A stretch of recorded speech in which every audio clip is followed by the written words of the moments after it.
So, Danielle, I'm gonna ask you some questions. So, do you want to introduce Q&A. Happy Friday. It's actually not Friday, but it's public holiday. So. Fake Fridays, where you're at. Fake Fridays. All right.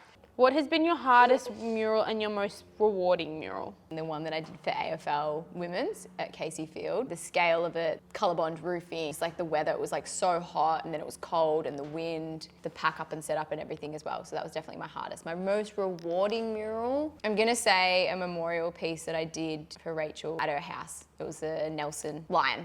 Which one you're wearing? The one that I'm wearing on my neck. Shout out to Alex. What's a mural that you found the most enjoyable to do? That you were like, oh, I loved actually painting that. Not even the hardest, or not even like... I would say the one I did for Grande Experiences. It was a really fun one. They gave me full freedom and I felt like I could just let loose and was in like a flow state the whole time. How do you figure out the amount of time a job will take? It seems very difficult. For internal walls, it's really easy to determine how long they'll take because you don't have weather and external factor. So I'll generally just, as the years have gone by, I've written down sort of or kept note of how long things take me, and then I implement that when I'm working out a schedule for my next jobs. It sounds really simple, but I feel like it's really good to keep note of how long things take you. And then with external ones, when weather is a factor, you got rain, you got wind, you got heat, and it's actually probably hardest to paint in the wind. So I'd just say add an extra week or add an extra 2 weeks or double the time of the project if you're outside. Can you show us a client to finished mural? Like, can you show us the process of a job or explain the process of a job? I'm definitely going to be touching on this more in my online course that I'm building, and I'll be able to go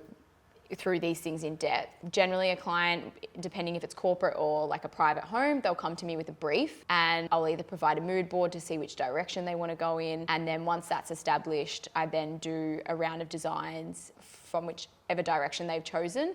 And then obviously it's like the scheduling and it's working out timings, you need to get a deposit. That's sort of a long story short. There's a lot that goes back and forwards. But generally it's like multiple meetings. But most jobs actually I don't go out to site to see the wall. I just get sent a photo of the wall and the dimensions and I can work from that. How do you produce prints of your work? Do you use an outside company? So with the prints of my work, I actually take photos of the canvases outside in natural light. I feel like that's the best way, and then the images will be edited and then ready for print. Or Dill, shout out to Dill, we'll get a photographer to take it, or we, if it's on murals, like I'll see like sometimes I even use my phone if I don't have a camera or if I can't stand back far enough. So I feel like phones are really easy to use these days, handy. and sometimes but camera's definitely the best option. You're always so happy, which is lovely to see. Do you ever get down, and what gets you down? That is a definite yes. I've had a really difficult few weeks, actually, just coming off the back of such a busy period. I feel like when you're not as busy, you have time to think and time to like be with yourself. And I feel like the way that the universe works when things are slow or when like a few sort of low moments happen, it sort of just throws it all at you at the same time.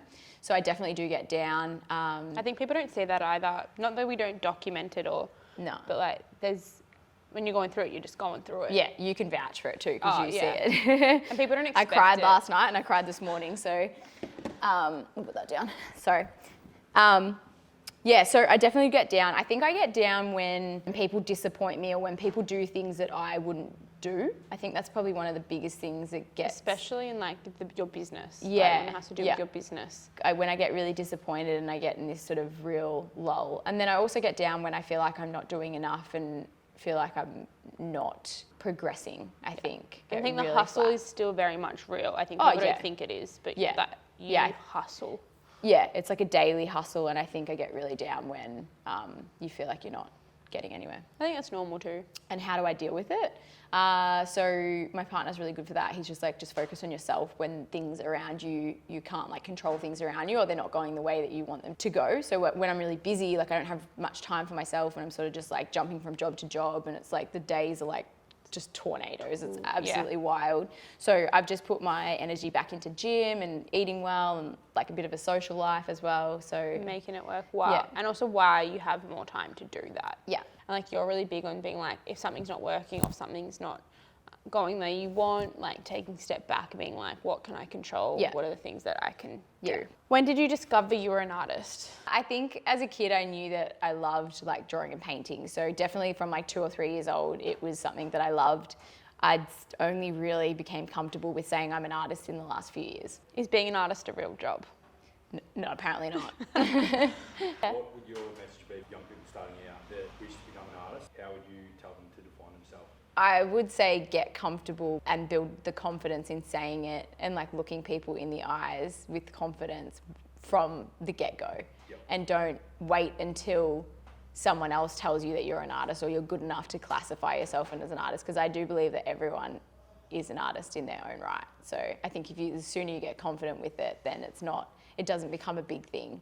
So yeah, and for me it was like I didn't say it for so long and I didn't feel comfortable, so now I still doubt it when I say it. It's really interesting. At what point were you like, I can do this as a full-time job? Like it's not a hobby anymore?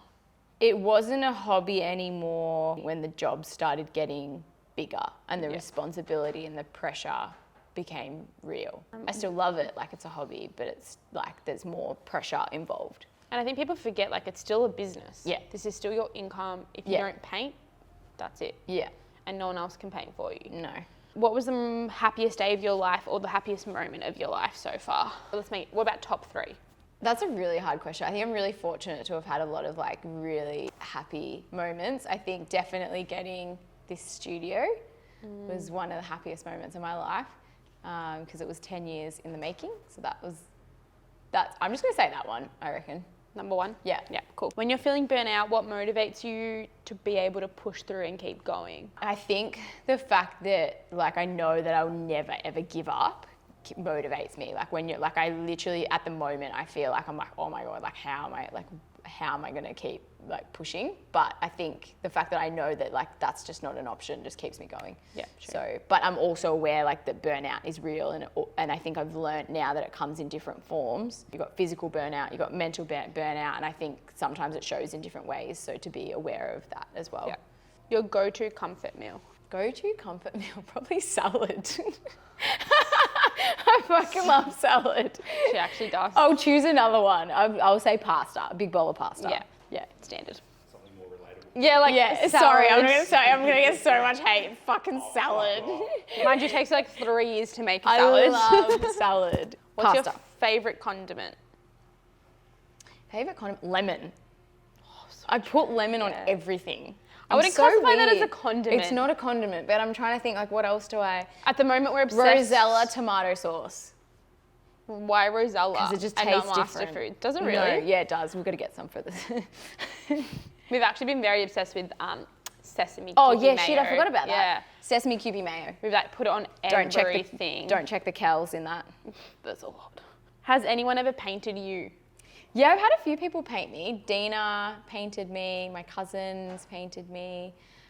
Corey painted me. There's been a few people paint me, which is really interesting. And I did paint myself when I first started. Have you ever done one? Yeah. Yes, I have. Yeah. I don't think I've seen it. No, because it's really dark. It was like this black. It's like me, like looking really sad. It's like this black room behind me, and then there's like a door, like in the corner with like a little light showing through. I don't think I've ever seen this. No, you wouldn't have. It's really quite terrifying. What's one thing you haven't done that you've always wanted to do? Go to Egypt. You've travelled a lot. How many countries have you travelled to? Over 40. Whoa, in how many, the space of? Like 12 10? years. Yeah, wow. Can I have your contact number, please? Absolutely not. Right. And even if I did give you my contact number, I don't answer my phone. Ever. Ever. Like the phone will She ring watches and me. she'll be like, not today. Still never, ever. Yeah. I never answer my phone. Yeah. My phone's always on silent and I never answer it. Or she'll like come up And I'll stare at my it. phone's rung for like the last 20 minutes. Yeah. And I'm like, yeah. I leave my phone like upstairs. Yeah, all the time. Yeah. How did you start selling your art? I started selling my art. It was through Facebook about 12 years ago. I put up a piece that I'd done for someone and then I had a few inquiries and... What was the piece of? It was like a grayscale landscape with silhouettes of trees. Oh, cool. Yeah. And then... How much did you sell it for? $40. Amazing. It was 3 canvases. That was the cost of the canvases. So it was 3 canvas, and it was $40 for the whole thing. It's not how much it costs now. But even like the cost of like... That covered the canvases. Yeah, that's what I not even the mean. paint. Yeah, that's what I mean.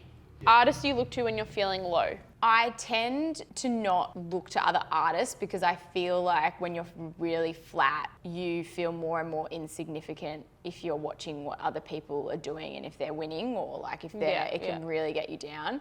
So I'll chat to other people about the highs and the lows, but generally when I'm in a low, I like to keep that kind of close to me in my circle because I feel like the more people you talk to, the bigger the problem sort of becomes, and I like to just work through that myself. So, but I do look to artists when I'm feeling like challenged or needing inspiration and things like that. But definitely careful what I consume when. When you're on murals and things, what do you listen to? Like, do you listen to podcasts, listen to music? Do you prefer to listen to nothing? Do you switch off? Sometimes I listen to podcasts, sometimes I listen to meditation music, sometimes I listen to music, sometimes I don't listen to anything at all. And then sometimes I even watch like YouTube videos while I'm painting. Murals are hard though because they're so long. Yeah. Like the hours. It's a big mental battle if there's a lot of detail. How many hours have you spent? Like what's the longest amount of hours you spent on a piece? Not a mural, a canvas. I think it was like 300 hours. What was it?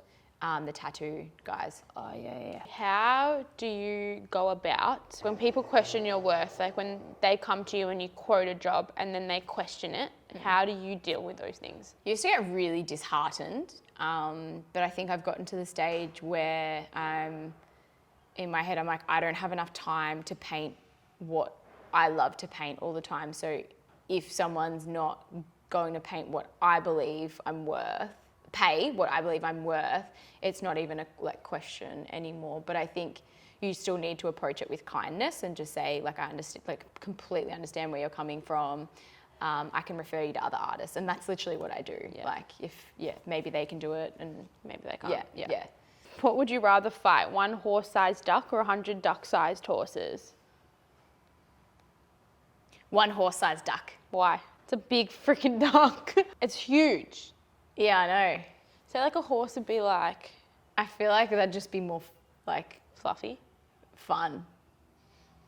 What if like the beak came at you? Like it's more of like a one-on-one thing. Like I feel like I'm in a UFC fight. Yeah, but imagine like just rather than just like feeling like I'm bigger than all these little things that are coming at me, you know? True.